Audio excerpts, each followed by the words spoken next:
자, 우리 박진영 평론가님. 네. 오늘도 이제 2차 토론인데 네. 보시는 시청자분들도 좀 답답했을 것 같아요. 네. 자, 어떻게 보셨습니까? 이게 과연 대선 주자 토론인가? 네. 라는 자괴감이 들었습니다. 네. 일단 우리 김문수 후보 같은 경우는 늘 모든 답변에 여러 가지 뭐 이런 이야기를 하시고 하는데 실제로 김문수 후보의 대부분의 내용들은 네.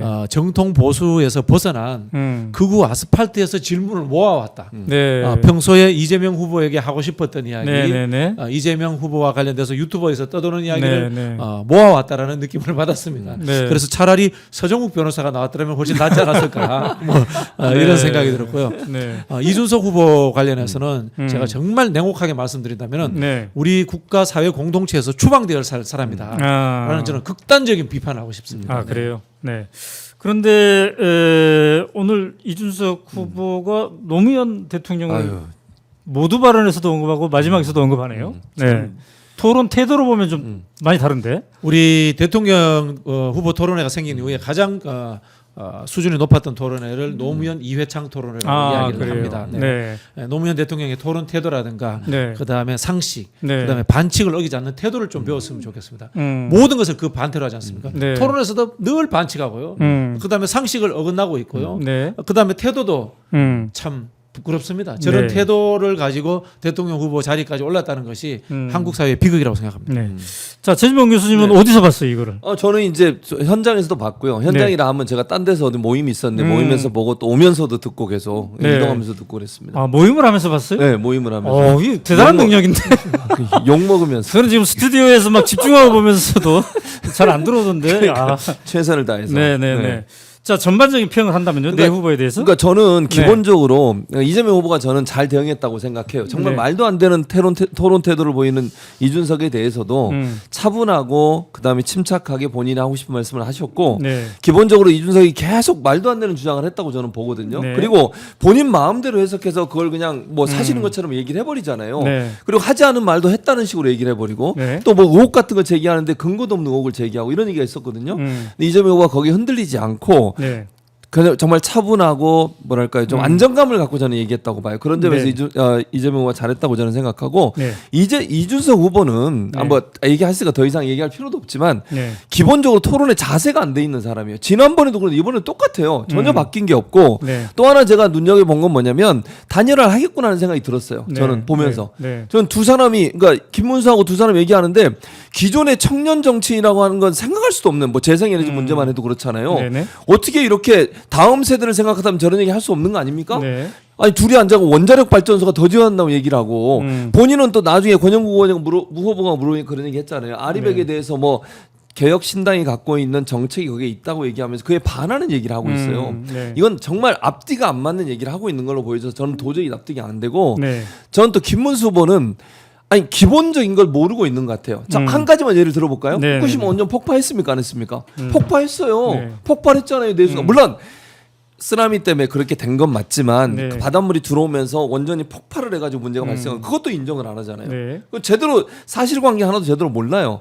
그런 점에서 본다고 하면 이 김문수, 이준석 이 두 사람은 네. 토론을 그냥 본인들의 정치적 이해관계와 목적을 위해 사용하는 것이지 국민을 위해서 제대로 된 발언이라든지 아니면 네. 후보 검증에 사용하지 않고 있다는 점이 너무 안타깝습니다. 네.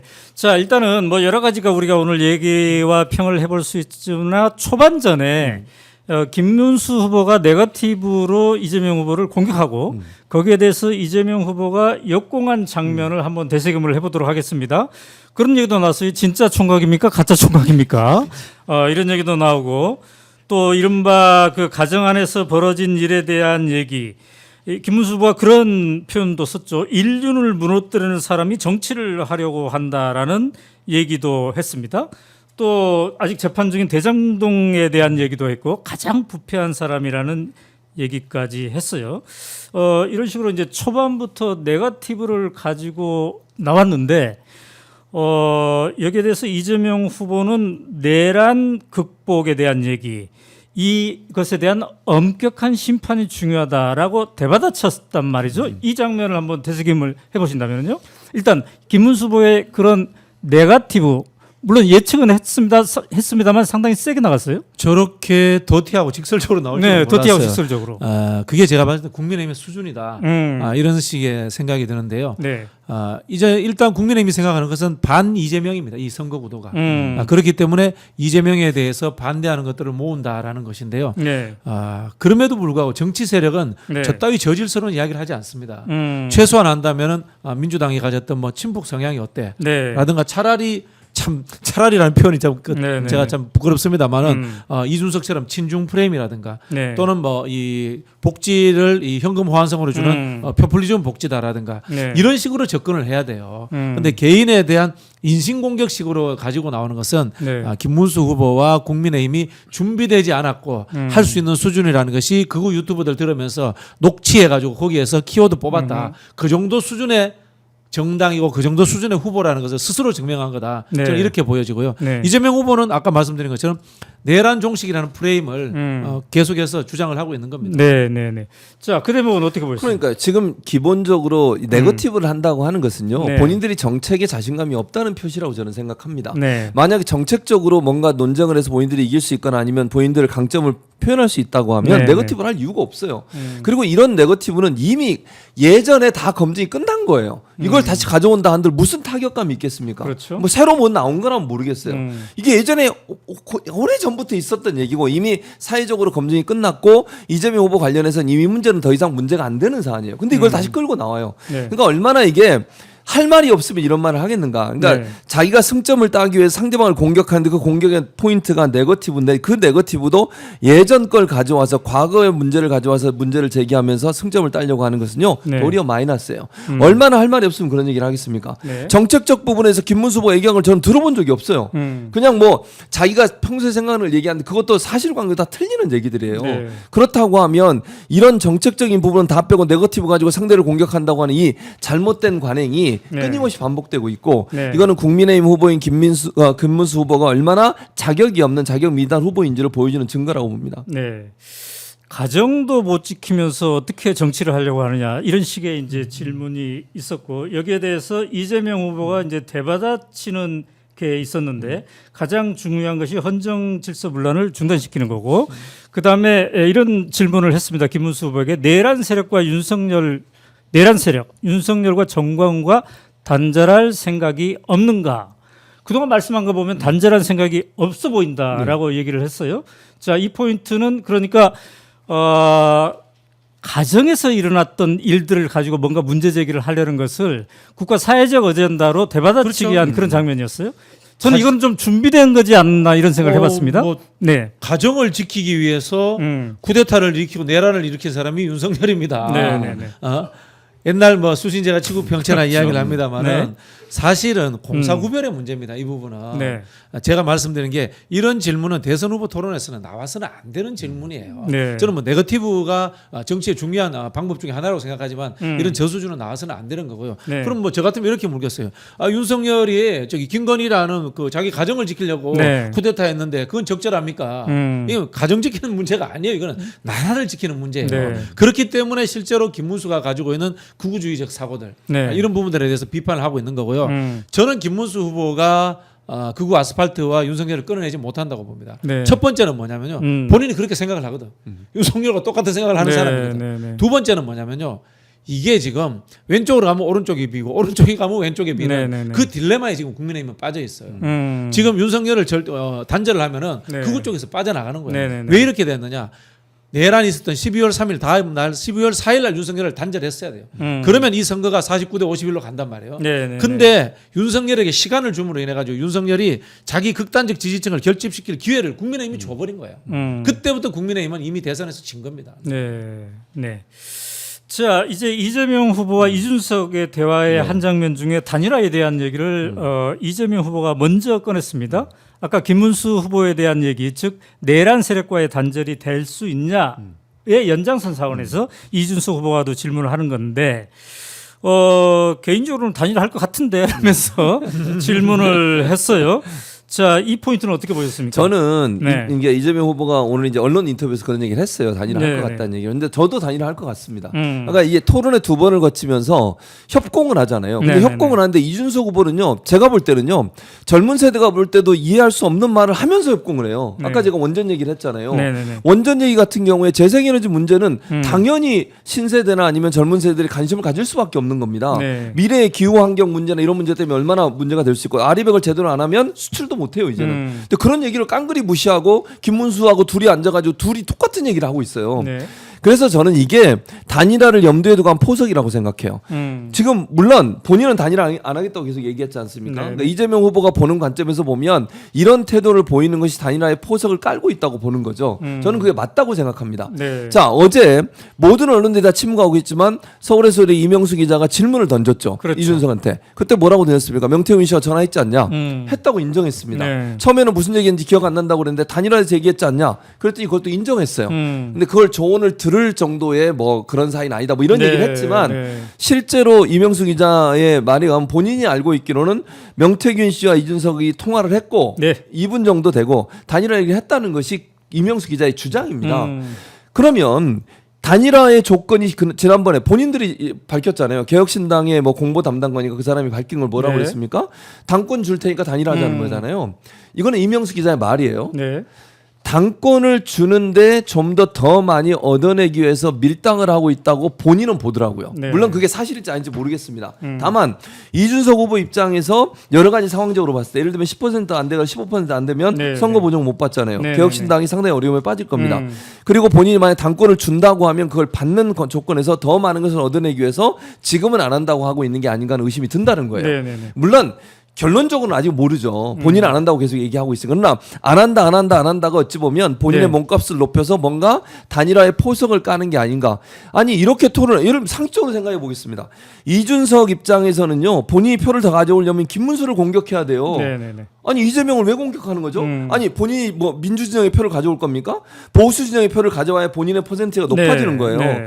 그런 차원에서 이런 협공을 하는 것 자체가 음. 단일화에 대한 포석이라고 이해하고 분석하고 그렇게 예상하는 것이 타당하다 저는 그렇게 봅니다. 자, 그런데 오늘 이준석 후보는 이제 그런 단일화에 대한 얘기를 얘기를 하니까 이건 음모론적이다, 삐딱한 생각이다, 단일화할 생각 없다, 관심 없다 이런 식으로 이재명 후보 쪽에 답을 했습니다.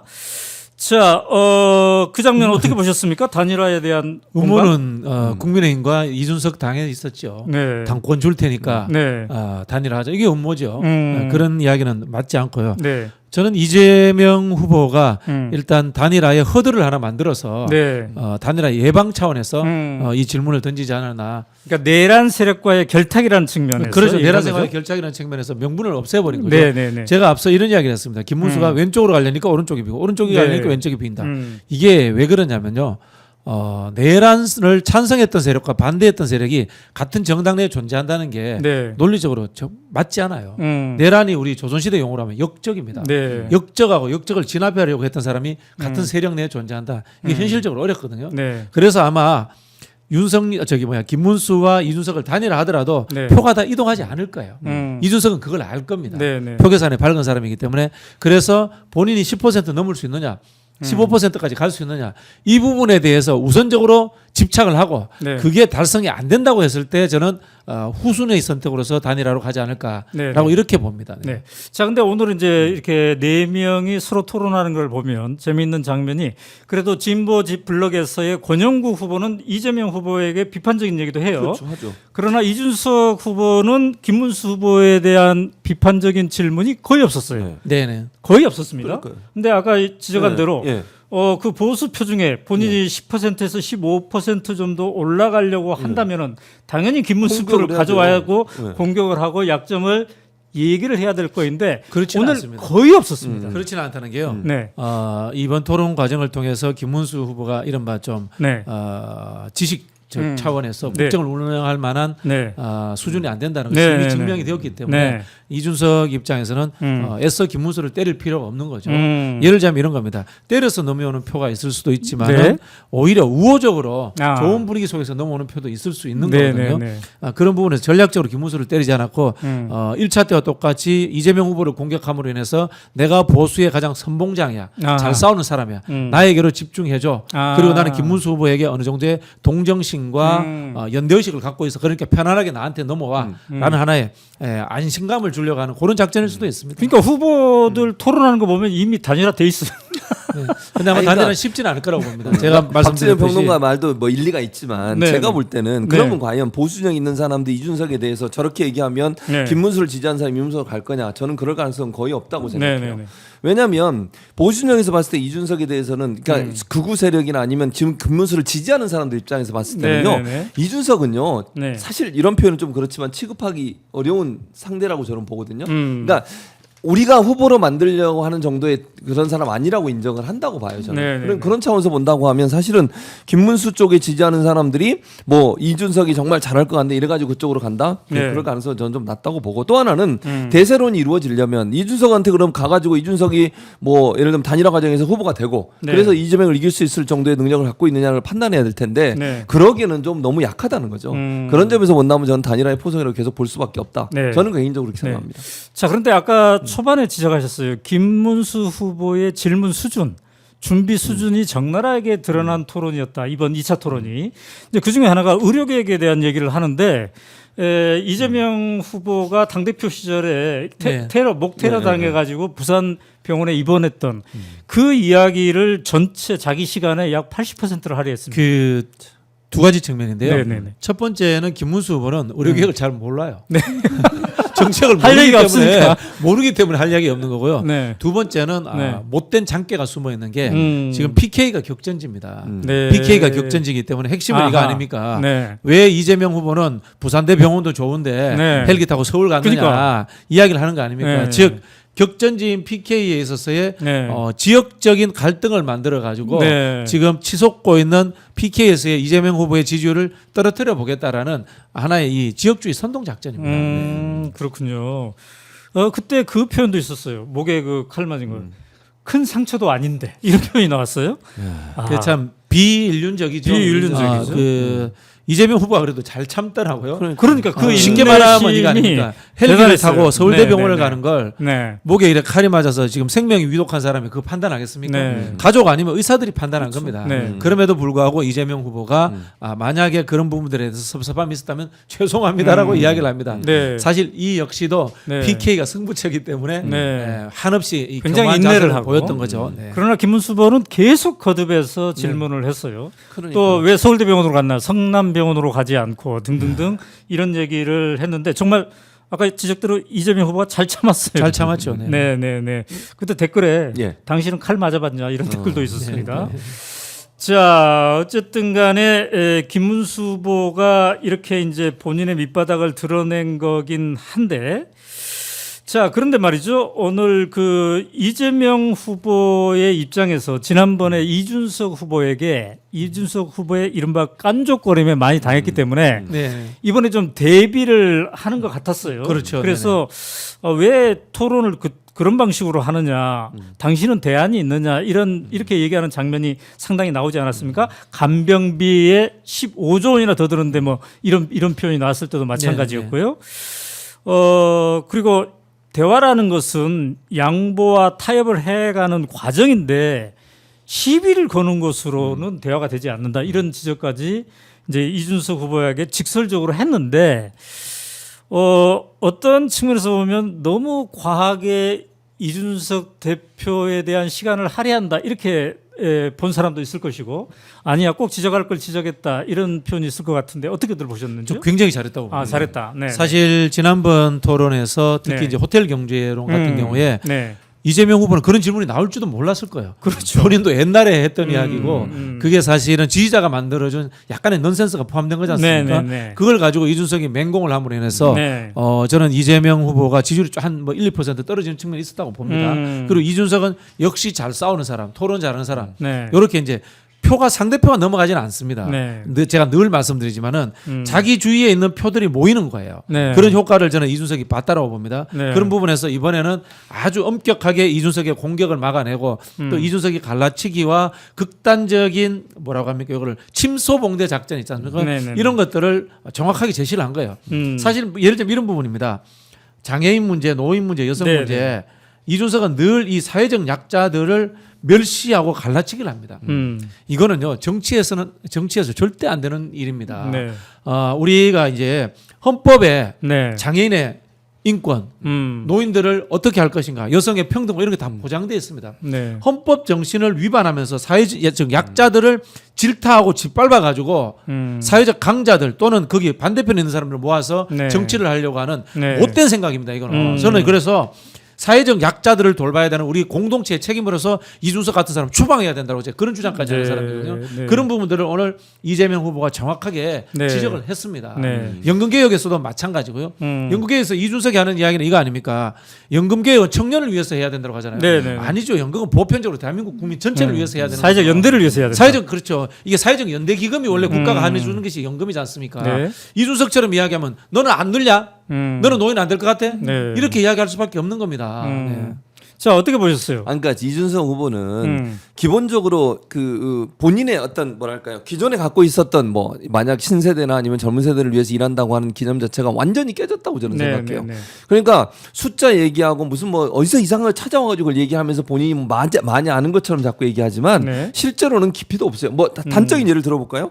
풍력 발전 얘기하면서 중국 거 많이 쓴다고 얘기하는데 그랬었죠. 숫자로 제기하지도 않아요. 무슨 근거를 얘기하는 거 뭐라고 얘기하냐면 많은 국민들이 그렇게 알고 있습니다. 이렇게 얘기해요. 네. 이게 얼마나 애매모호한 답변입니까? 근데 실제로는 이재명 후보가 얘기했던 것처럼 실제 유럽이나 다른 나라, 우리나라 거나 이런 것들을 많이 사용해요. 중국 네. 거보다 훨씬 많습니다. 그러니까 근거도 없이 막 얘기를 하는 거예요. 네. 거기에 대해서 이재명 후보가 아까도 말씀드렸지만 차분하게 그리고 지적하는 거 저는 대단히 잘했다고 생각해요. 네. 그러니까 예를 들면 화를 내거나 아니면 거기에 대해서 막 분노하는 것보다는 차분하게 이준석 후보의 토론 태도가 뭐가 문제가 되는지 또 이런 것들을 통해서 어떻게 국민들을 속이려고 하는지 하는 부분들을 하나하나 따져낸 것은 네. 저는 국민들이 제대로 이해하는 데 큰 도움을 줬을 거라고 생각합니다. 그리고 지난번 1차 토론에서도 이준석 후보의 태도를 보고 깐족된다고 해서 너무 화가 나는 사람들이 많거든요. 네, 네, 네. 그거를 이재명 후보가 이번에는 제대로 잘 짚어주기 때문에 네. 속 시원하다고 느꼈을 거라고 저는 봅니다. 잘못된 지점들을 지적하고 대안 없이 숫자 가지고 문제인 것처럼 만들어내고 네. 근데 실제로 본인 어떤 대안도 없어요. 그럼 뭐하러 하는 겁니까 이 토론회를? 네. 토론은 뭔가 정책에 대해서 대안을 제시하고 문제점을 해결할 수 있는 방안들을 얘기하는 거잖아요. 이재명 후보 공격하는데 모든 시간을 써요. 실제로 아까 뭐 그 진행자도 그 얘기했잖아요. 35장해 줘야 됩니다. 35장해 줘야 됩니다. 전체 질문 이재명 후보한테만 해요. 이게 뭐 하는 겁니까 대체? 그러니까 그런 점으로 봤을 때 이재명 후보가 침착하게 잘 대응한 것은 네. 1차 토론보다 훨씬 더 잘 준비된 토론 자세였다고 생각합니다. 네.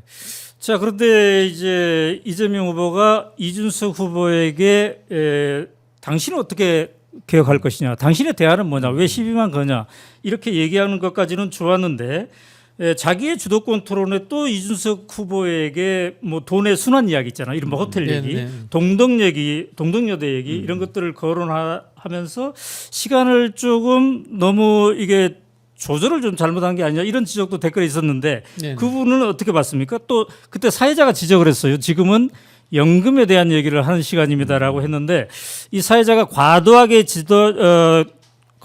개입한 측면도 있고 이재명 후보가 시간 낭비에 좀 아쉬움도 있고 그럴 때 그때는 어떻게 보셨어요? 제가 이준석하고 토론을 많이 해본 사람입니다. 많이 해본 사람입니다. 이준석의 약점은 네. 사회 경제적 인식이 부족하고 특히 노동이라든가 이런 계급 계층 분석이 없어요. 네네네. 사회학적 인식이 없어요. 네네네. 그래서 이제 자기가 잘하는 숫자를 갖고 와서 이제 돌려치기 하는 게 이제 네네네. 이준석 토론의 핵심인데요. 이제 이준석 같은 사람을 잡으려면은 네. 또는 한편으로 우리 한국 사회 극우라는 사람도 있지 않습니까? 옛날에 이런 이야기를 많이 했어요. 네. 외면해버려라 이런 이야기를 많이 했거든요. 네, 그런데요, 네, 네. 외면하면은 독버섯처럼 자라서 올라옵니다. 왜냐하면요, 우리 한국 사회의 풍토 자체가 이제는 네. 문장을 서론, 본론, 결론으로 전부 다 읽는 것이 아니라 네. 이른바 미다지 제목만 보고 썸네일만 보고 선동되어서 움직이는 시대로 바뀌어갔기 때문에 이거 그냥 두면 안 되는 거예요. 네. 저는 그런 측면에서 이재명 후보가 동덕여대 문제라든가 장애인 문제라든가 노인연금 문제라든가 이런 부분들을 아주 끈질기게 잘 짚었다. 뭐 저는 이런 생각이 듭니다. 사실 네. 우리가 윤석열 보고 히틀러처럼 생겼다고 하지만요. 이준석이 하는 게 히틀러예요. 사회적 약자들을 공격해서 그 반대의 지지층을 모으려는 게 히틀러의 작전이었습니다. 유대인을 공격하고요, 장애인들을 공격하고요, 집시를 공격하고요, 그런 일들을 히틀러가 했단 말이에요. 똑같은 짓들을 지금 이준석이 하고 있는 겁니다. 그래서 저는 우리 한국 사회의 공동체 안녕을 위해서라도 이준석 같은 사람들이 조기에 박멸될 수 있도록 논리적으로 저는 박살내야 된다고 봅니다. 박멸이라는 단어와 박살이라는 단어가 함께 나왔는데 바로 그 지점에서 아까 그 장애인 얘기 나올 때 권영구 후보가 잘 대응을 했어요. 네. 이재명 후보는 시간이 없었지만 권영구 후보가 오히려 보완의 역할을 하지 않았나 싶습니다. 제가 그 평등권을 한 번 더 말씀을 드리면요. 평등권을 똑같이 주는 게 평등하는 게 아니에요. 출발점이 평등할 수 있도록 해주는 것이 기회의 평등입니다. 예를 들자면 이런 겁니다. 90%의 국민들은 쉽게 말하면 이 파란펜이 없어도 살 수 있어요. 아무 중요하지 않아. 근데 10%의 국민들은 파란펜이 없으면 죽어요. 그러면 9대 1이면은 민주주의적 원칙으로 보면은 파란펜 안 줘도 되잖아요. 그러나 10% 파란펜이 없으면 죽는 사람을 위해서는 우선적으로 파란펜을 줘야 되는 거예요. 이게 사회적 약자를 배려하는 사회의 기본 원칙입니다. 이게 공화주의예요. 공화주의는 것이 보수의 품격이라든가 공동체의 기본 사고입니다. 이준석은 그런 기본 사고가 안 된 사람인 거예요. 자, 이준석에 대한 얘기 덧붙일 게 그러니까 저는 이준석 얘기하면 화가 나는데 어쨌든 박지영 평론가 저도 뭐 방송에서 여러 번 같이 했으니까 그러니까 갈라치기 뭐 누구나 잘 아는 갈라치기 하고 그다음에 자기가 생각하는 것을 논리적으로 맞지 않아도 계속 주장을 해요. 근데 그 부분에 대해서 사실은 지적을 안 하고 넘어가잖아요. 그럼 사실화 돼 버려요. 그러니까 뭔가 현혹을 시키기 위해서 사람들에게 뭐 숫자 가지고 와서 장난치고 사실이 아닌 걸 많은 사람이 그렇게 생각하고 있다는 말로 통해서 뒤집어 씌우고 이런 식으로 해가지고 사실이 아닌 걸 왜곡해 버리거든요. 근데 만약 그걸 이재명 후보가 이게 토론의 방식에도 문제가 있다고 저는 생각해요. 주도권 토론할 때는 다른 사람 답변도 듣지 않고 잘라버리고 자기가 원해서 그냥 끝나버리잖아요. 그 다른 사람한테 질문을 하고 예를 들면 이준석이 김문수한테 질문하면서 이재명 후보를 공격해요. 이런 방식으로 가는 것이 저는 문제라고 보는데 그걸 막기 위한 그걸 계속 그냥 놔두게 되면 오해를 산다니까요. 사람들은 그게 사실인 걸로 인식을 해요. 그래서 저는 시간을 할애해서 지난번에 얘기했던 것 중에 문제가 됐던 거라든지 이준석이 잘못한 부분들 발언을 통해서 왜곡했던 부분들은 짚어내야 한다고 생각합니다. 그래야 국민들 입장에서 유권자 입장에서 이게 잘못됐구나를 깨달을 수 있게 되거든요. 그런 점에서는 시간 안배도 중요하지만 토론의 방식 자체가 정말 제대로 된 토론을 할 수 없는 상황이라면 자기가 갖고 있는 시간 동안 잘못 인식될 수 있는 왜곡된 정보를 바로잡는 것도 필요하다고 생각을 합니다. 그 김문수 후보와 이재명 후보의 대화 중에 재생에너지에 대한 얘기, 아리백에 대한 얘기가 나왔는데 이때 이재명 후보가 김문수 후보에게 당신은 원전이 60% 정도 앞으로 하려고 한다는데 그렇게 해가지고 어떻게 아리백을 충당하려고 하냐라고 했더니 김문수 후보가 현실을 모르는 얘기입니다라고 했고 이재명 후보가 진짜로 현실을 모르네 이렇게 맞받아치는 장면이 있었는데 이 대목을 볼 때도 김문수 후보는 앞으로 이 아리백 개념이라든지 재생에너지에 대한 이거가 준비가 안 돼 있어요. 그 김문수 후보님과 우리 이준석 후보님 마당에 소형 원자력 발전소 놔드려야 되겠어요. 그렇게 좋아하시니까. 그렇게 안전하다면. 그렇게 안전하다면. 폐기물. 그분들 마당에다가 핵 폐기물 이 처리 시설도 해드리고 다 해드릴게요. 그 김문수나 이준석은 극우예요. 극우나 또는 트럼프와 같은 네오콘입니다. 한국에서 신재생 에너지를 국가 정책으로서 제일 먼저 도입한 게 누군지 아세요? 이명박입니다. 그러면은 유럽에서 알리백이라든가 신재생 에너지를 산업적 차원에서 그다음에 정부 정책으로서 가장 강력하게 추진했던 게 메르켈 총리예요. 즉 중도 우파들이 산업적 측면과 부르주아 환경론적 측면을 접목시키면서 신재생 에너지가 실제로 거대히 담론이 됩니다. 그 전에는 이른바 우리 뭐 환경 그 생태론자들이라든가 근본 생태론자들이 아이디어 차원에서 하던 수준이었어요. 그 사람들은 쉽게 말하면 극단적으로 이거 아닙니까? 우리 그냥 전기불 끄고 살자 이 수준이었단 말이에요. 근데 이 중도 우파들이 신재생 에너지를 국가 정책으로 만들어가요. 경제적 측면에서 그렇게 가요. 근데 이게 미국의 네오콘하고 트럼프가 들어서면서 갑자기 원자력 병이 드는 거야. 이게 똑같이 들어오는 거예요. 김문수하고. 자, 박근혜하고 이명박이 원자력 집착한 적이 없어요. 신재생 열심히 하려고 했어요. 박근혜하고 이명박.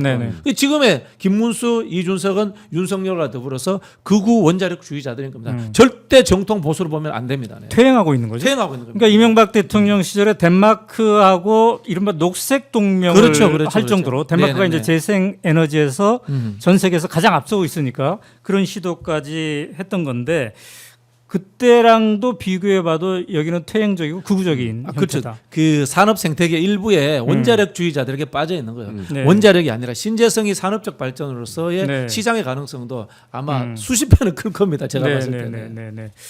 자, 국민연금에 대한 주제도 이제 있었는데 사실 저는 오늘 그 사회토론을 보면서 사회토론을 하면서 국민연금, 의료, 그다음에 기후 이렇게 딱 뭔가를 정해놓은 게 꼭 바람직한가라는 생각을 해봤어요. 왜냐하면 저출산 문제도 있죠. 그다음에 우리 지금 정신적인 그 건강의 위협도 되게 많지 않습니까? 네네네. 여러 가지 이슈들이 있고 청년 세대들에 대한 얘기도 있고 그러는데 이렇게 어쨌든 블록을 딱 정해놨습니다만 그렇기 때문에 이제 국민연금에 대해서도 중요하게 얘기를 했는데 이재명 후보의 입장은 기존의 국민연금에 대한 여야의 합의로 이미 마련된 거, 그죠? 네네네. 이거를 기본으로 하되 점진적으로 개혁해야 된다는 그렇죠. 입장이고 예. 이준석 후보는 구연금과 신연금을 뭔가 네. 갈라치게 하려는 입장이었고 김문수 후보는 뭔가 뚜렷한 대책은 없어 보이는데 인구의 변동과 이런 거에 의해서 자동적으로 조율되게 뭔가를 해보겠다는 이런 거였습니다. 그 사실은 김문수 후보 했던 이야기는 이재명 후보 이야기하고 거의 비슷했어요. 네. 비슷했다고 보면 되는데 네. 이준석 그 후보 이야기는 이런 겁니다. 아까 말씀드렸지만 연금이라는 것이 사회적 연대 기금입니다. 그걸 이제 네. 국가가 한다는 차원에서의 차이가 있는 건데요. 연금 필요가 없어요. 네. 그럼 개인이 저축하면 돼요. 음. 그럼 뭐하러 연금을 합니까? 네. 사회적 약자라든가 노후 세대들을 보장해줄 생각이 없으면은 그냥 청년 시대부터 저축해가지고 네. 내가 나이 먹고 그냥 탔으면 됩니다. 네. 연금이 필요 없다는 이야기를 지금 이준석은 하고 있는 거예요.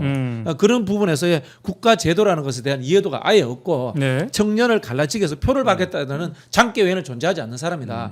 저는 그렇게밖에 볼 수 없고요. 네.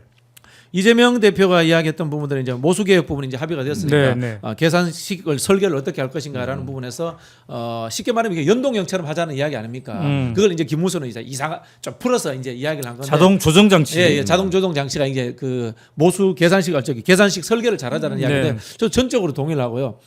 역으로 이야기하면은 경제가 확 좋아지면은 네. 지금의 청년 세대가 나중에 더 많이 받을 수도 있어요. 네. 또 바꾸면 돼요. 네. 바꾸면 돼요. 저는 정책을 접근하는 방식에 있어서 오늘 질문에도 있습니다만은 선별이나 보편이냐 있지 않습니까? 네. 이거 사실 중요한 게 아니에요. 음. 재정 여건에 따라 가지고 국민들이 가지고 있는 사회적 의식에 따라서 바뀔 수 있는 거예요. 네. 그런 식의 생각을 가져야 되는 거고 결국은 뭐냐면은 연금을 많이 받게 하려면은 네. 경제가 활성화돼야 되는 거고 네. 사회적 연대 의식이 높아져 가지고 약자들에게 분배해 주는 것에 대해서 거부감이 없는 네. 그런 공동체 사회가 돼야 된다는 기본이 저는 존재한다는 말씀을 드리고 싶습니다. 네.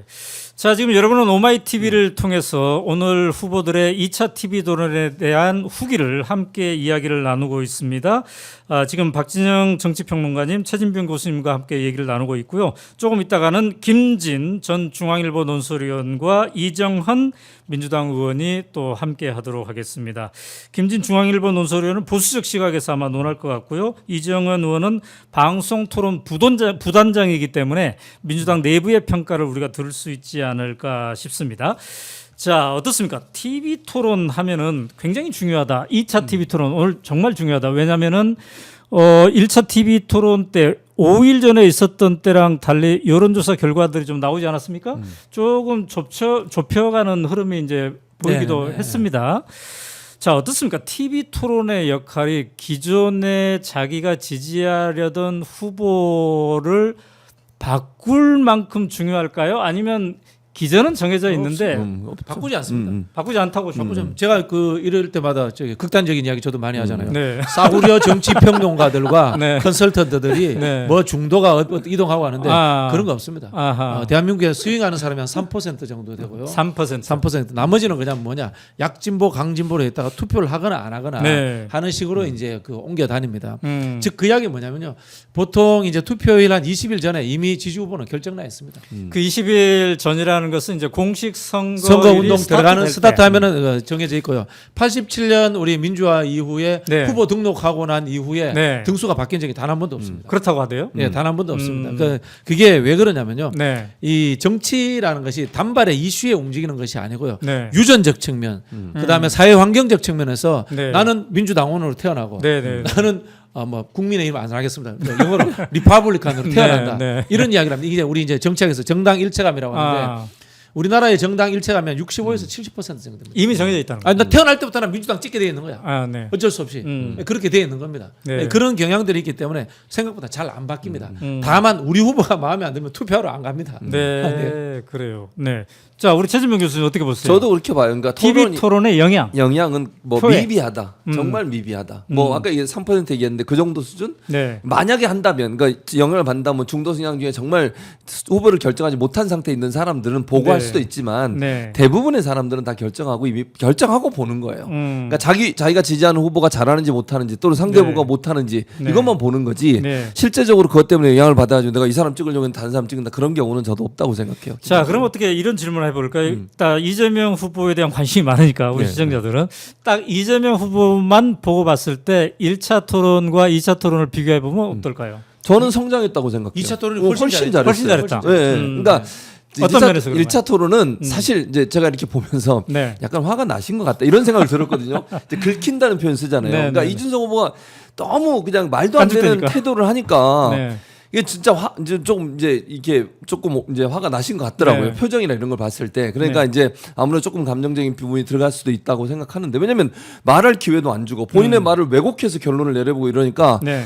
이재명 후보 입장에서는 뭐 이런 사람이 있지 이런 생각이 들었을 거예요. 네. 근데 또 이준석에 대해서 그렇게까지 할 거라고 생각을 하고 오셨을 텐데 이제 박정희나 저는 늘 경험을 했으니까 알지만 네. 그걸 제비를 잘하신 것 같아요. 이번에는 아. 그 부분에 대해서 명확하게 짚고 넘어가면서 차분하게 얘기하셨어요. 네. 그러니까 감정의 동요가 별로 없었던 거예요. 저는 예전에 김대중 전 대통령이 토론할 때 그러셨거든요. 네. 아무리 상대방이 공격해도 톤이나 이런 게 바뀌지 않아요. 음. 똑같은 톤으로 계속 이렇게 본인의 주장을 하세요. 근데 네. 오늘 이재명 후보가 그런 면들을 잘 준비해서 네. 아무리 긁어도 네. 동요하지 않고 흔들림 없이 본인이 할 얘기를 했고 음. 그다음에 이준석이 잘못한 부분들을 잘 짚어내면서 네. 시청자들이나 국민에게 뭐가 잘못된 부분들을 참교시켰다. 그런 점을 네. 잘했다고 아, 생각합니다. 그래요. 근데 이제 그런 표현은 나왔어요. 이재명 후보의 입에서 이준석 후보가 간병비 15조 원 얘기를 계속 어떻게 전략할 거냐고 했더니 본인의 생각에 대안은 뭔가요? 하면서 그렇죠. 참 토론이 쉽지가 않네요.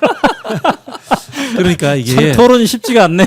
토론이 끝나고 났을 때 네. 나는 무엇으로 기억될 것인가가 네, 굉장히 네, 중요하거든요. 네, 네, 자, 네. 지난번 토론에서 보면은 이준석은 깐죽거린다. 네. 그러나 토론을 이기려고 한다라는 게 있고 김문수 후보는 좀 무지하다. 그리고 그 권영국 후보는 정답만 이야기한다. 네. 이재명 후보는 무난한데 열심히 안 하는 것 같더라죠. 네, 네. 이런 느낌이 전달된단 네, 말이에요. 네. 근데 오늘은 이재명 후보가 아주 꼼꼼하고 그러면서 부드럽게 설명을 다 해낸단 말이에요. 그리고 상대를 또 제압을 한단 말이에요. 네. 그게 뭐냐? 이 사람 대통령 될 만한 깜이구나. 라는 것들을 지지층들에게 안심을 시켜주는 거예요. 네. 아마 이번 주말 여론조사 때 지지층들이 전화 더 열심히 받을 겁니다. 아, 그래요? 네. 토론 쉽지 않네요. 그랬더니 이준석 후보가 저에게 훈계하는 겁니까? 사실 훈계해도 되죠. 훈계가 훈계한 있었어요. 훈계가. 가르쳐야 돼요. 가르쳐. 아니 왜냐면 토론 쉽지 않네요라는 무슨 말이냐면 네. 그러니까 토론을 하려면 토론을 네. 하는 상대방 두 사람이든 네 사람이든 네. 토론의 어떤 뭐랄까요 원칙과 룰을 지켜줘야 돼요. 음. 토론이라고 남의 얘기를 듣고 그리고 네. 자기 얘기를 하는 거잖아요. 음. 그게 정상적인 토론 아닙니까? 남의 얘기를 무시하고 네. 자기 마음대로 해석해버리고 존중도 안 해주고 경청할 자세도 안 되고 이게 무슨 토론입니까? 네. 그냥 자기 혼자 얘기하는 것이 싸우러 온 거잖아요. 결국은 네네. 토론은 싸우러 오는 장소가 아니고요. 토론에서 이긴다고 하는 것이 자기 말 많이 하고 뭐 남의 말을 왜곡해가지고 본인이 이긴 것처럼 끝내버리는 게 이기는 게 아니에요. 국민들은 그거 보고요. 저 사람 참 이상하네 이렇게 생각하지. 네. 저 사람이 토론을 잘했다고 생각하지 않습니다. 네. 논리적으로 상대방을 설득해내서 자기를 따라오게 만든 게 토론의 목적 아니겠습니까? 그렇죠. 근데 그걸 이준석은 못해요. 근데 네. 무슨 자기는 토론 잘하는 줄 알아? 그래놓고. 자, 아까 이제 이재명 후보가 1차 토론보다 더 잘했다라고 표현을 했어요. 그런데 이제 재생에너지와 원전에 대한 것에서 김문수 후보와 이준석 후보는 원전을 오히려 강화해야 된다는 식으로 막 얘기를 했어요. 네, 그게 네. 그런데 이재명 후보는 이제 미래 세대를 위해서는 재생에너지 쪽으로 가야 된다. 그렇지. 아리백에 맞추기 위해서라도 요 포인트에서는 확실한 차이가 있었던 것 같아요. 확실한 차이가 있었죠. 그래서 우리 다른 평론가님들도 네. 제가 오늘 했던 이야기를 꼭 해주셨으면 좋겠어요. 음. 원자력을 주장하는 것은 네. 미국의 네오콘들과 트럼프주의자들 극우일 뿐이지 전 세계의 대다수의 합리적 보수들도 네. 탈원전이라든가 탈원전이라는 표현을 안 쓰겠습니다. 네. 애매하니까 포스트 뉴클리어 그다음에 이 신재생을 확대한다는 것을 인류의 네. 목표라고 다 합의되어 있는 겁니다. 자, 그다음에 이제 이재명 후보의 포인트에서 보면은 이른바 친중 논란을 그쪽에서 공격을 해왔어요. 이준석 후보는 저 중국 해안가의 원자력 얘기를 했고, 그다음에 김문수 후보는 태양광의 재료가 중국제가 많은데 막 이러면서 공격을 해왔는데. 이러한 이준석, 김문수 협공에 대해서 대응하는 것은 어떻게 보셨나요?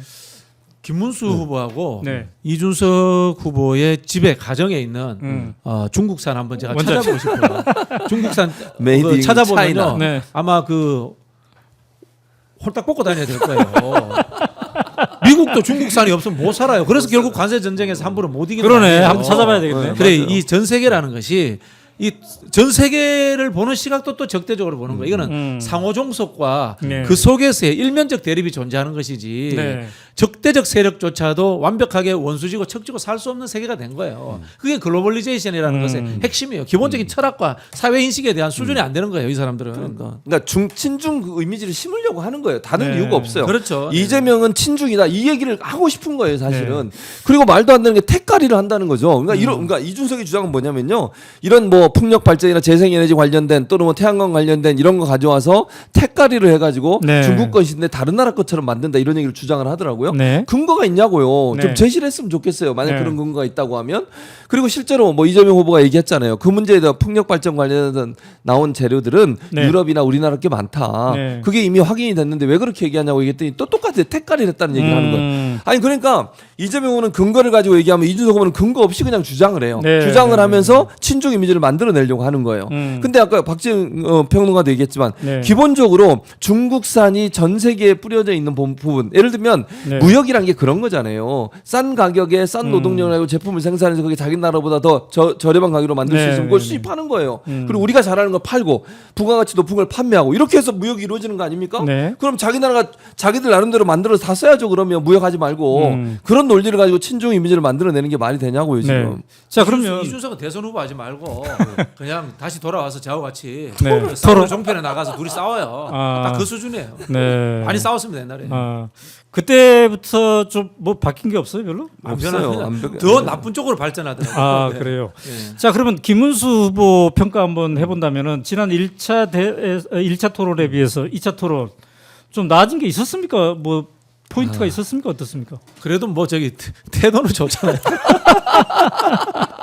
남의 시간 배려해주고 내용이 없으니까. 예, 저기 그렇게 뭐야. 한번 얘기해 보시죠. 뭐 이런 상대 식으로. 후보가 이렇게 저 강하게 네. 어필하고 꾸짖으면은 네, 수긍해주고 네. 네. 아니 준비된 게 없으니까. 그러니까 이재명 후보가 아리백 질문했잖아요. 네. 그럼 이재명 후보가 답도 알려줬어요. 자 보세요. 예를 들면 아리백을 해서 제품을 생산하지 못하면 재생에너지 제품 못하면 유럽에 수출 못합니다. 수출 못합니다. 어떻게 할 겁니까?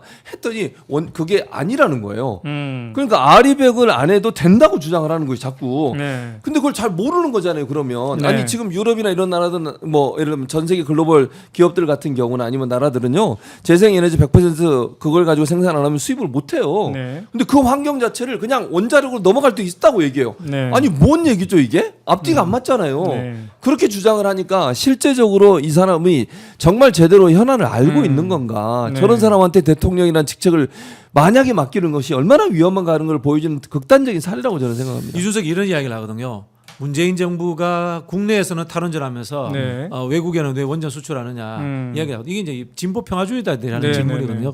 이준석은 진보도 아니고 보수도 아니고 음. 토론을 잘해서 누군가를 박살을 내고 싶고 네. 나의 정치적 이익이 된다면 네, 이것도 네. 갖다 쓰고 저것도 갖다 쓰는 실제로 뭐라고 합니까? 기능적 잡탕주의자예요. 네, 이 한국 사회 전체를 무너뜨릴 거예요. 진짜. 네. 일단 김문수 후보부터 평가를 하면 그러면 1차 토론에 비해서 잘한 게 별로 없다. 별로 없어요. 아. 그냥 본인이 뭘 모르고 있다는 게 증명되는 시간이었다고 저는 봅니다. 특히 법카 문제 같은 걸 또 가져왔어요. 그래서 네. 마치 이재명 후보가 유죄를 받은 것처럼 네. 나중에 사모님 이렇게 얘기를 했습니다만 이것도 뭔가 이게 이 가져올 거를 가져온 것 같지가 않는 느낌을 받지 않았나 아니, 이런 생각 해봐요. 실제적으로 사실은 공격할 포인트가 별로 없는 거예요. 그러니까 네. 이재명 후보에 대해서 정책적으로는 공격할 게 아무도 없고 네. 그게 이제 뭐 예를 들면 지금 사법 리스크라고 소위 얘기하는 검찰 네. 리스크라고 저는 보는데 검찰이 무리하게 기소해서 증거도 없이 그렇게 해서 네. 기소해가지고 문제가 된 걸 가지고 계속 끌어오잖아요. 네. 법카 문제도 그렇습니다.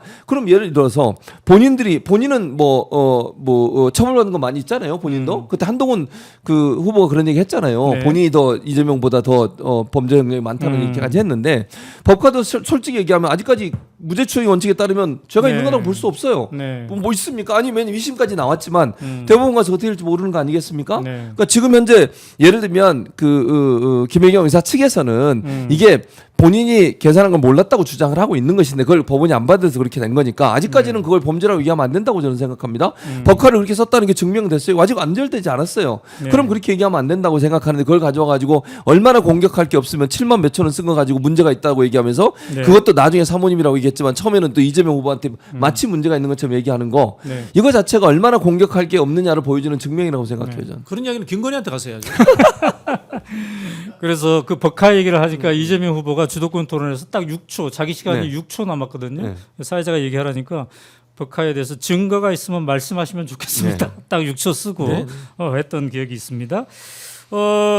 그리고 김문수 후보가 의료개혁에 대해서 얘기할 때도 이른바 국민의힘 후보이지 않습니까? 네. 그 당에서 만들어진 이 난제들인데 원점에서 전면 재검토하겠다라고 하면서 구체적인 얘기는 또 안 했어요. 그러니까 모르는 거죠. 모르는 거죠. 내용을 몰라요. 몰라요. 네, 보니까. 제가 볼 때는 그래요. 그러니까 네. 구체성 있는 내용은 거의 안 합니다. 그냥 두루뭉실하게 얘기하고 아까 얘기했던 것처럼 극우 유튜버나 이런 데서 주장했던 걸 가져와가지고 그걸 가지고 공격을 하고 네. 그걸 소개하는 쪽으로 끝내버려요. 그러니까 제가 볼 때는 김문수 후보는 현안에 대한 이해력과 인지나 아니면 습득이 네. 부족하다고 저는 봅니다. 그러니까 겉으로 뭔가 중요한 거 몇 가지 또는 제가 극우 유튜브를 자꾸 얘기하는 게 네. 극우 유튜브에서 이재명이나 민주당을 공격했던 그 아이디어 가져와서 공격을 하는 거예요. 네. 그러니까 디테일에 들어가면 못하는 거죠. 뭔지 몰라요.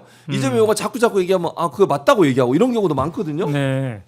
오늘 김문수 후보가 제일 많이 쓴 단어가 뭔지 아세요? 네, 뭐죠? 여러 가지. 여러 가지 살펴보고. 그래서 우리 네. 호를 하나 지어야 돼. 여러 가지 김문수 선생님. 네. 네. 자, 이재명 후보의 그 이번 토론 소감이 나왔군요. 국가 미래 비전 얘기보다는 비방이나 근거 없는 헐뜯기가 많아져서 참 아쉽다라는 그러니까요. 네. 평가를 했네요. 네. 저는 사실 권영국 후보한테도 살짝 아쉬운 게 네. 진보의 방향을 이야기한 건 좋았는데요. 네. 에너지 고속도로라든가 네. 이런 거는 네. 진보 또는 이제 중도 좌판에서 굉장히 논란거리가 있는 부분들이 있습니다. 네. 그런 부분들을 좀 했으면 그래요. 좋았을 텐데라는 아쉬움이 있네요. 네. 자, 이재명 후보가 아쉬움을 토론했네요. 토론에 최선을 다하려 하지만 언제나 부족하고 아쉽다. 앞으로 부족한 점을 채우도록 더 노력하겠다라고 했고 다른 후보를 평가해달라는 질문에 나도 부족한 점이 많은데 대한민국의 토론 문화가 아직 많이 미숙하다는 생각이 들었다. 토론이란 상대방의 이야기를 존중하고 왜곡하지 말아야 하는데 상대방의 의도와 다르게 단정, 왜곡하고 전제를 바꿔서 다른 말을 한다면 토론은 쉽지 않다라고 소감을 얘기했군요. 참 어려운 토론이었다라고 생각을 하는 것 같긴 합니다. 그러나 아까 이제 평안대로 1차 토론보다 훨씬 나았다라고 그럼요. 얘기를 했죠. 자, 그러면 이제 이준석 후보, 세 번째로 이준석 후보가 1차 토론에 비해서 어땠는가를 본다면 뭐 1차 토론의 어떤 비호감 이미지가 계속 유지됐다라고 그렇죠. 아까 얘기를 해야 될 것 네. 같아요. 뭐 거기서 덧붙일 말이 있으신가요 혹시? 사람이 변하겠습니까 쉽게? 변해야 될 텐데. 안 변합니다. 네? 안 변합니다. 제가 볼 때. 그래서 저기 권영국 후보도 참지 못하더라고요. 네. 참을 수 이준석 없죠. 후보에 대해서 네. 진짜. 그런 얘기를 했어요. 네. 아니 젊으신 분이 어떻게 그렇게 생각이 올드하냐고. 네, 맞아요. 네. 권영국 후보가 이준석 후보에게 얘기하면서 문제점만 지적을 하고 대안을 얘기하지 않는다라면서 얘기를 했네요.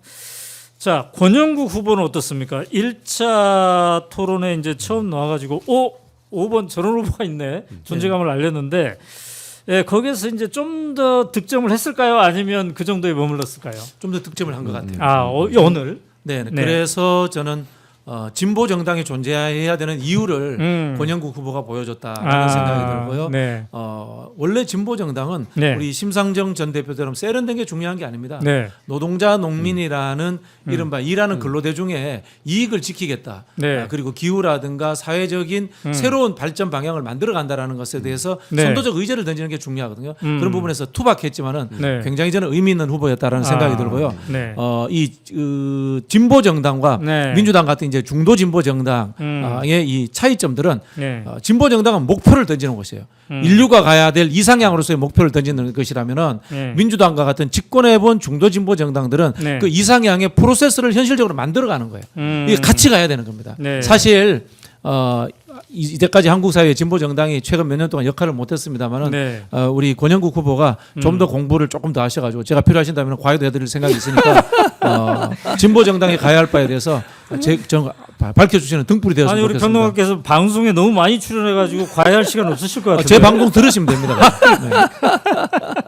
그래도 되겠네요. 좋아합니다. 존경합니다. 네. 네. 우리 최진봉 교수님. 뭐 이제 권영 후보 나름대로 열심히 했다고 생각해요. 네. 다만 저는 이제 네. 물론 그러니까 진보 정당이 추구하는 그 추구점 이상적인 부분 이런 부분을 강조하신 거는 뭐 그럴 수 있다고 봅니다. 근데 오늘 이제 제가 조금 아쉽다고 생각하는 건 뭐냐면, 네. 그러니까 예를 들면 뭐 그 가덕도 공항인가요? 그 공항 얘기하면서 이제 이재명 후보가 얘기한 발언에 대해서 얘기를 하시더라고요. 네. 그러니까 질문하고 답변하는 과정이 있어서. 네. 근데 사실은 이제 공항 설치라고 하는 게 여러 가지를 고려해야 되지만 그 중에 하나가 예를 들면 지역 균형 발전이나 이런 부분도 고려해야 되는 거잖아요. 네. 그런 부분들에 대해서 이제 지적을 하시면서 너무 정치적인 게 아니라는 말씀을 하시던데 물론 이상형으로 보면 그렇죠. 예를 들면 환경이나 여러 가지 문제를 생각해서 그게 우선점이 돼야 되는 거지만 네. 기본적으로 이재명 후보가 주장하는 주장도 저는 타당성이 어느 정도 있다고 생각합니다. 그게 뭐 100%는 아니라 하더라도 왜냐하면 공항 짓는데 그럼 환경 문제만 봐야 되냐 그건 아니라고 저는 봅니다. 네. 교통이라든지 지역 발전이나 이런 것까지 함께 고려하면서 하나의 요소는 될 수 있지만 그게 전부는 될 수 없거든요. 네. 그런 점에 조금 더 예를 들면 본인의 이상을 주장하는 건 좋지만 네. 너무 정치적으로 실망했다는 식의 발언을 하는 것은 조금 저는 지나친 게 아닌가 하는 생각이 제가 좀 듭니다. 덧붙여서 네, 설명을 네, 네. 해드리자면요. 네. 이재명 후보가 이야기했던 정치라는 것은 네. 민주주의와 평등의 문제입니다. 네. 우리는 정치라는 걸 굉장히 나쁘게 정치적 잔머리 울리네 이렇게 해서 이야기를 하는데요. 그거는 이준석 같은 장결을 이야기하는 거고 네. 민주주의라고 하는 것은 다수의 의지라는 것을 이야기합니다. PK 지역민들의 다수의 의지가 포함되어 있는 것이고요. 네. 대한민국 헌법에 있는 대한민국 국민은 어디에서나 평등하게 잘 살 권리가 있다. 부산에서도 잘 살 권리가 있는 겁니다. 네. 그 발전론적 측면에서 공항이 필요한 것이고요. 네. 만약에 권영국 후보처럼 근본론적으로 기후 문제를 생각한다면요. 서울에 있는 공장도 다 없애시고요. 네. 서울에 있는 공항도 다 없애시고요. 네. 우리는 그냥 석기 시대로 살아가가지고 네. 풀 뜯어먹고 사는 게 환경을 위해서는 제일 좋습니다. 그런 근본론적 사고는 네. 정치 현장에서 맞지 않습니다. 네. 자, 이제 4일 후에 27일 날 화요일 날 정치 분야 이제 3차 토론이 있습니다. 사실은 뭐 1차 경제, 2차 사회, 이제 3차 정치입니다만 어쩌면 정치가 가장 뜨겁게 또 토론할 수 있는 그런 이슈이지 않겠습니까? 그렇죠. 자, 어떻게 전망하십니까? 3차. 그러니까 저는 이제 정치 분야는 사실 이제 분야가 다양해질 수 있고 예를 네. 들면 뭐 개헌 문제가 가장 중요하게 떠오를 거라고 저는 생각해요. 정치 분야 하면 네. 아무래도 이제 개헌할 거냐 말 거냐 그러면서 이재명 후보를 압박을 하겠죠. 네. 이재명은 이미 개헌에 대해서 입장을 밝혔습니다. 저는 그 방향으로 가는 게 맞다고 생각하고요. 네. 다만 이제 김문수 후보 입장에서는 권력에 대해서 본인은 뭐 3년만 하고 그만두겠다 하면서 개헌하자고 계속 밀어붙이고 있잖아요. 네, 이준석도 거기에 힘을 합칠 거라고 저는 생각하는데 네. 이제 소위 자기들 입장에서는 빅텐트라고 해요. 저는 뭐 찢어진 텐트라고 보지만 빅텐트를 만들기 위해서 개헌론자들을 중심으로 해서 힘을 모으기 위한 네. 방향으로 갈 거다. 네. 그래서 아마 개헌 문제를 가장 중요하게 꺼내서 그걸 가지고서 소위 이제 뭐 이낙연계라든지 이런 사람들 있잖아요. 이 네. 사람까지 끌어모으는 그런 전략을 필 가능성이 있다고 봅니다. 네. 자, 어떻게 보십니까? 발음이 3차. 애매한데요. 네. 이준석, 김문수가 개헌 문제를 갖고 나오면은 이재명, 권영국 후보는 개엄 문제를 끌고 나와가지고 내란 청산과 극우 그렇게 세력이 가야죠. 우리 사회에서 발붙이지 못하도록 하는 그런 하나의 민주와 진보의 연대 프레임을 만들어줬으면 좋겠습니다. 네. 자, 여러분은 지금 2차 TV 토론 후에 후기를 함께 나누고 있습니다. 지금까지 박진영 평론가님, 최진봉 교수님과 함께했고요.